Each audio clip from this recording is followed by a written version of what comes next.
even though there's a lot of new technology and all that, but what have you preserved in terms of teaching style?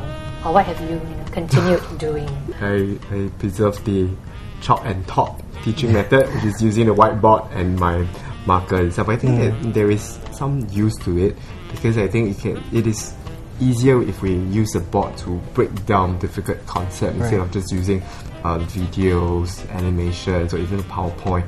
I think sometimes they need you to talk out loud the thinking process with them by writing it on the board. You break down it systematically for the students to understand. So I think that is quite helpful. And for you, Gideon? I think I agree with Jonathan, especially when in certain lessons whereby a blank slate is needed for discussion, I will use the whiteboard instead of typing it down, because typing it down and getting it projected on the screen is actually taking a longer time, and that might break the flow of discussion sometimes. Any other teaching styles that you have preserved? Well, I think one thing that has to be preserved is the idea of mutual respect. Regardless of how technology has advanced, I think the respectability between student and teacher has to be maintained. But when it's time for me to present information, I would encourage the class to be all ears. So when there are points to be raised and all that, they have to wait till I have finished presenting the information, then can they raise further points or queries. So it's this respect, like what he mentioned.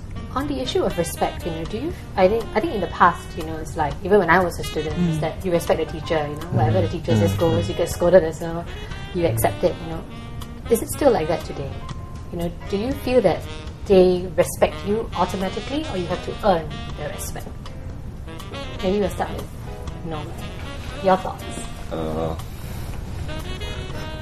This is my opinion. Generally, you have to think of ways to win their respect by sharing with them how you approach some real problems that they are actually facing is the way to win them over. I think we need to earn and win it itself, because I think students, like what we have shared, is students tend to be a bit apprehensive and they will doubt the teacher itself. I think once you have proven that you meant well, respect is earned from them, it is easier to teach them. Respect has to be earned through rapport nowadays, through building a rapport with students. And how you do that is actually to show that you respect them as a student enough to be responsible and to be a caring teacher in that sense. But caring doesn't mean to be lenient. They actually would like to look up towards a firm figure that they can really depend on it. Look out for the next installment as we explore the teacher-parent relationship.